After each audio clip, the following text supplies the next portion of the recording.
కీర్తన 3వ వచనం కూడా మనం చదువుతాం. ప్రియదేవి బిడ్డలారా, అక్కడ కుమారులు యెహోవాను గురించి స్వాస్థ్యం మనం చదువుతాం. కుమారులని దగ్గర ఇంగ్లీష్ లో చిల్డ్రన్స్ అని రాయబడి ఉంటుందండి. ప్రభునందు ప్రియ దేవుని బిడ్డలారా, మానవ నిర్మాణంలో స్త్రీ పిల్లలు కనడానికి దేవుడు స్త్రీ యొక్క అవయవ నిర్మాణం వేరే రీతిగా నిర్మించాడో, పురుషుని యొక్క అవయవము వేరే రీతిగా నిర్మాణం చేశాడో, కానీ స్త్రీ అయినా పురుషుడైనా వారి ఆత్మ ఒకటేనండి. వారి ఆత్మ ఒకటే.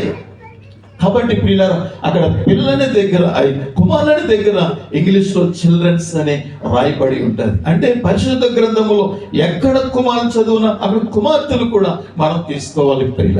అంతేగాని కుమార్తెలను వేరేగా పెంచడానికి వీలేదు, కుమారులను కూడా వేరేగా పెంచడానికి వీలేదు. దేవుని దృష్టిలో ఇద్దరు కూడా సమానమే.